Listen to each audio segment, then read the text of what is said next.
오늘의 사연 지금 바로 시작해 볼게요. 안녕하세요. 올해로 40대 초반인 호라비입니다. 아내와는 사별했습니다. 젊은 나이에 저보다 먼저 떠난 아내가 참 원망스러울 때도 있었습니다. 결국 그 상황을 받아들이지 못한 저는 정신과 치료를 다녀야 했고 결국엔 우울증으로 번져서 다니던 회사에서까지 잘리게 되었습니다. 아내가 세상을 떠나면서부터 제 인생이 송두리째 뒤집어졌지요.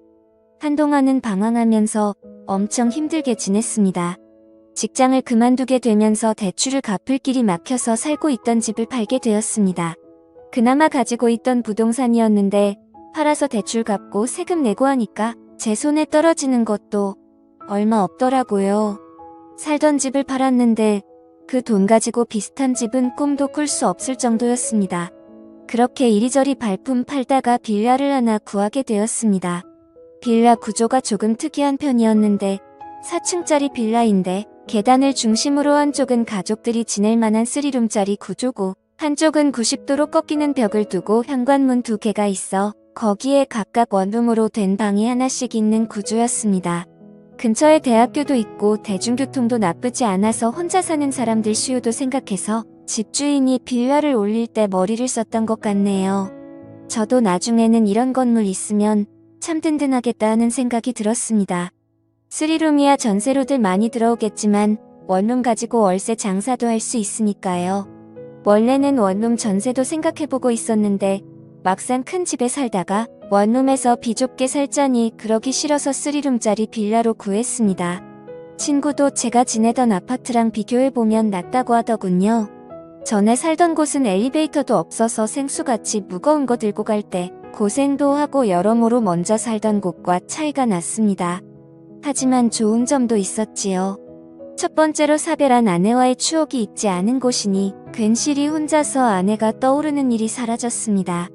두 번째로는 아내를 잃었어도 저도 남자라고 어쨌든 인근에 직장이 많고 대학교가 있어서 그런지 새들어서 사는 젊은 여자들이 많았다는 겁니다.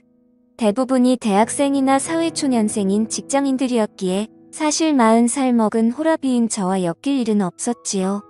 그래도 개중에 예의 바른 친구들은 지나가다 마주치면 저한테 밝게 인사를 해주고는 했는데 밝은 미소로 인사를 받으면 그래도 기운 없는 인생에 그나마 기운이 나게 해주는 몇몇은 저에게는 더욱더 기운을 받았고 몇 안 되는 호강이나 마찬가지였습니다. 개중에는 말도 트고 꽤나 친한 사이까지 되는 사람도 덜어 있었지만 아무래도 원룸 특성상 거주 목적으로 온다기보다 잠깐 거쳐가는 사람들이 더 많았으니 정이 들어도 금방 이별을 하게 되더라고요. 사람 마음이 참 간사한 게 그렇게 정을 준 사람들이랑 또 그렇게 이별을 하고 나니 마음 한구석 허운 마음을 어떻게 채울 수가 없었습니다. 그러던 어느 날 우리 집에 초인종이 울려서 현관문으로 마중 나간 그날에 그녀를 그때 처음 만나게 되었습니다. 요즘 사람 같지 않게 새로 이사 왔다며 떡을 돌리러 왔더라고요. 뭘 이런 걸 다 주나 싶어서 감사히 잘 먹겠다고 하고 너스레를 떨며 말을 건네니 그녀의 한국말이 약간 어눌하고 어색하다는 걸 느꼈어요. 아니나 다를까 그녀는 자기 자신을 교포 출신이라고 소개했고 윗집에 새로 이사 왔다고 하더라고요. 굉장히 아름다운 사람이었습니다. 같은 한국인인데도 나고 자란 나라가 다르면 인상이나 분위기도 바뀌는가 싶었어요. 나이는 저보다 조금 어려 보이지만 제 또래처럼 보였는데 두껍게 말린 웨이브에 머리카락 한 올 한 올이 눈에 들어올 만큼 건강하고 풍성한 머릿결을 가지고 있었습니다. 피부도 살짝 햇빛에 그을린 듯 까무잡잡해 보였는데 그래서 그런가 새빨갛게 칠한 입술과 웃을 때 보이는 가지런한 하얀 이빨이 유난히도 눈에 들어오더라고요. 화장하는 방법도 어렴풋이 한국 여자들하고는 많이 달라 보였고 한국인이지만 이국적이다라는 느낌을 받았어요. 아무튼 이래저래 인사를 나누는데 외국에서 와서 그런지 제잘제잘 본인의 이야기를 열심히 하더라고요. 손짓 발짓 섞어가며 어눌한 한국말로 이야기를 해주는데 그녀의 사연도 저 못지 않았습니다. 그녀는 어릴 적에 입양이 되었고 외국인 부모님 손에 자랐답니다. 그리고 한국인 남편을 만나게 되어 결혼을 했는데 남편은 불의의 사고로 미국에서 명을 달리했다고 합니다. 그런데 남편이 버릇처럼 한국이란 나라는 정말 좋은 나라라고 했다며 기회가 되면 한국에서 살아보자고 종종 이야기를 하곤 했었다고 하네요. 그녀도 저처럼 남편을 잃고 방황하다가 마음 추스르고 남편과의 약속을 지키러 혼자서 무작정 한국으로 왔다고 하는 겁니다. 원래는 한국말을 거의 못했는데 한국인 남편과 결혼 생활을 하면서 지금 정도의 수준까지 익히게 되었다고 하더라고요.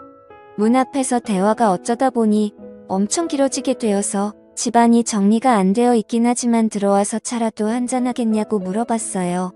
그런데 그녀가 살짝 경계하는 표정을 짓더니 아직 이웃들한테 다 인사도 끝나지 않았고 시간이 나면 들리겠다 말하고 자리를 떠났습니다. 나중에 정식으로 꼭 좀 초대해달라고 하고 제 시야에서 사라지는데 오랜만에 나눈 또래 여자와의 대화라 그런지 그날 이후로 계속 그녀가 떠오르더라고요. 괜히 윗집에서 소음이 들리면 신경 쓰이고 참견하고 싶고 그녀와 가까워지고 싶다는 생각이 들었습니다. 아무래도 공동주택이다 보니 윗집에서 수도를 쓰고 있으면 물이 내려가는 소리가 들리더라고요. 그래서 그녀와 가까워지고 싶다는 생각이 들었습니다. 물이 내려가는 소리가 들리니 뭘 하는지 대충 예상이 갔거든요. 그렇게 저도 모르게 윗집에 누군가 살고 있는 소음에 신경 쓰며 지내니 왠지 모르게 한 집에서 같이 지내는 것 같다는 생각이 들었습니다. 같은 빌라에 사는 원룸 사는 대학생들이나 직장인들 중 개중에 친화력이 좋은 친구들은 뒤로하고 보통은 나이차가 나는 데다가 아저씨 혼자 살기 때문에 저를 좀 불편해하는 기색이 많았거든요. 그리고 1층과 2층에 사는 애딸린 신혼부부들은 저한테 신경 쓸 겨를도 없어 보였고요. 그런데 유독 그녀만이 반갑게 인사를 해주고 마주칠 때마다 웃는 얼굴로 대해주는 그녀가 너무 좋아지기 시작했습니다. 아무튼 그날도 위층에서 나는 그녀의 생활 소음을 들으면서 집에서 휴식을 취하고 있는데 복도 끝에서 쩌렁쩌렁하게 집주인 아줌마의 목소리가 울리더군요. 그리고 이어서 그녀의 당황한 듯한 목소리가 들려왔습니다. 윗집에서 나는 발자국 소리에도 귀 기울이는 제가 그녀의 당황한 목소리를 그냥 지나칠 수는 없었지요. 그녀의 목소리가 들려왔습니다. 그래서 현관문을 열고 나가 무슨 이야기를 하고 있는지 들어봤더니 집주인이 그녀에게 음식물 쓰레기 분리수거를 하나도 안 할 수가 있냐고 하면서 잔소리를 하고 있더라고요. 살짝 문을 열어서 집 밖으로 나가서 은근슬쩍 집에 들어가는 척을 하다가 윗집에서 난 소리에 이끌려 궁금해서 참견하러 온 사람처럼 윗집 계단까지 따라 올라가 무슨 일이냐고 물어봤습니다. 집주인 아줌마는 짜증이 가득 나서는 요즘 일반 쓰레기에서 음식 섞는 냄새가 너무 많이 나서 보니 이 집에서 음식물 쓰레기를 일반 쓰레기에 버리고 있었다고 하면서 저한테 하소연을 하더라고요. 제가 그녀 대신에 한국에서는 살아본 적이 없어서 분리수거 같은 게 어려울 수도 있지 않겠냐고 설명해주고 그녀가 앞으로 공동생활하면서 지켜야 할 부분들은 제가 잘 알려주겠다고 말하고 집주인을 달래줬습니다. 집주인 아줌마가 이내 화가 누그러져서 그녀에게는 앞으로 조심 좀 해달라고 말하고는 자리를 떠나갔어요.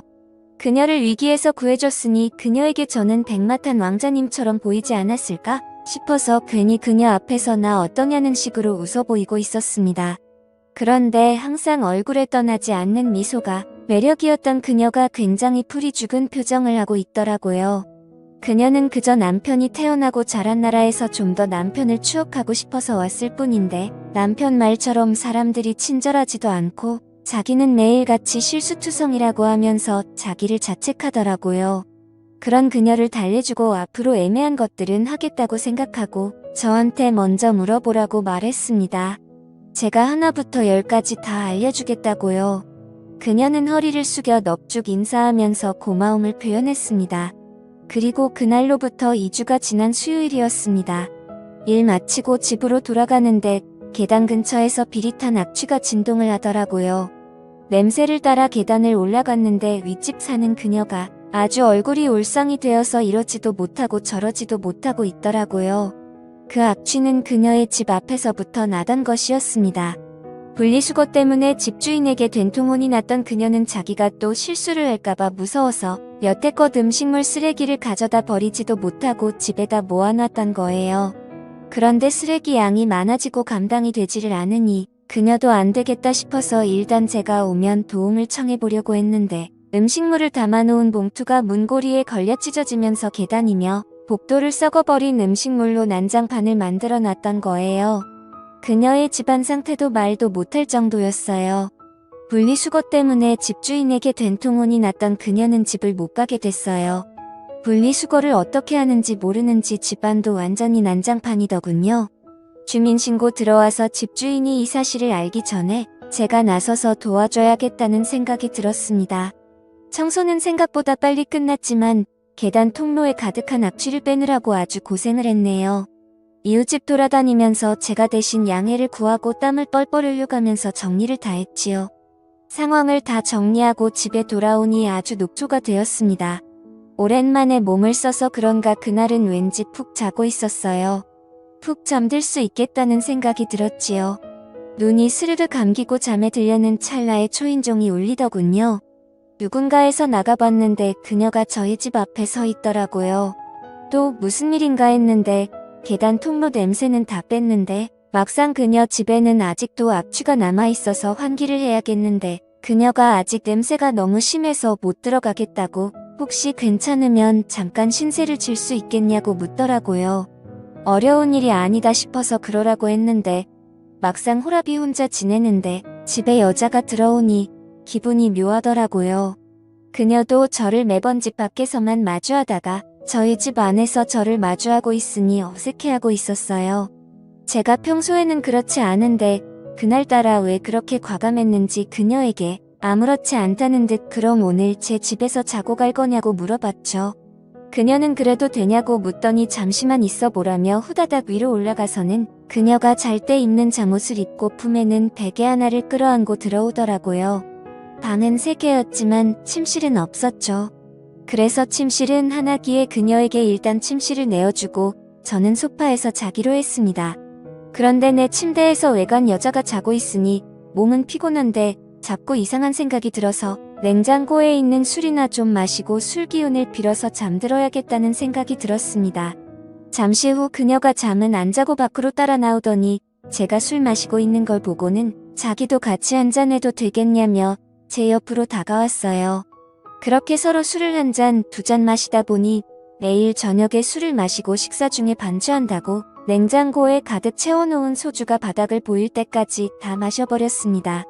그녀가 술에 알딸딸하게 취해서는 영어를 섞어 쓰면서 혼자 자기 싫다며 저를 이끌고 방으로 들어왔고 그녀나 저나 술 기운을 빌은 덕분이었겠지만 그렇게 하루를 보내게 되었습니다. 아침에 일어났는데 술 기운에 머리는 지끈거렸고 청소 때문에 그런 건지 어젯밤 무리를 해서 그런 건지 허리가 다 뻐근했지요. 제가 일어났을 때 그녀는 아직도 잠들어 있는 상황이었는데 오랜만에 제 옆자리에 다른 사람이 누워있는 걸 보니 그동안의 외로움이 사라지는 것 같았습니다. 조용히 자리에서 일어나 저는 출근을 했어요.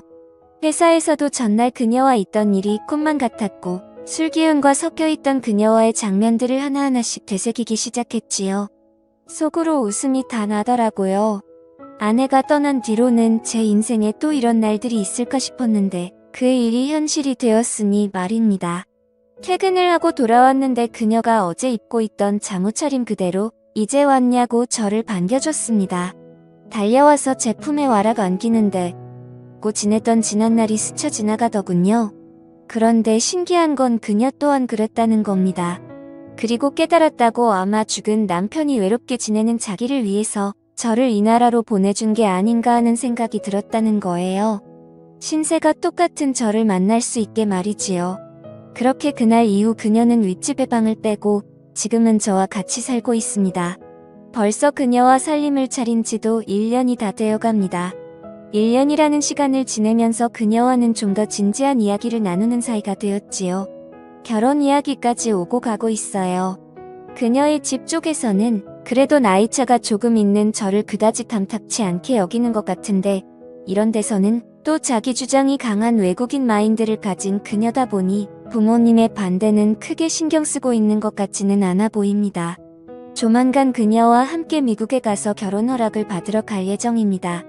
좋은 결과가 있도록 사연 들어주신 여러분들에게 저를 응원해주시면 좋겠습니다. 저도 아내를 잃은 아픔을 딛고 일어서 좋은 사람을 만나 새 살림을 차리게 되었으니 힘들었던 시간만큼 이제는 다시 행복해지고 싶네요. 오늘의 사연은 여기까지네요. 긴 사연 끝까지 들어주셔서 감사합니다.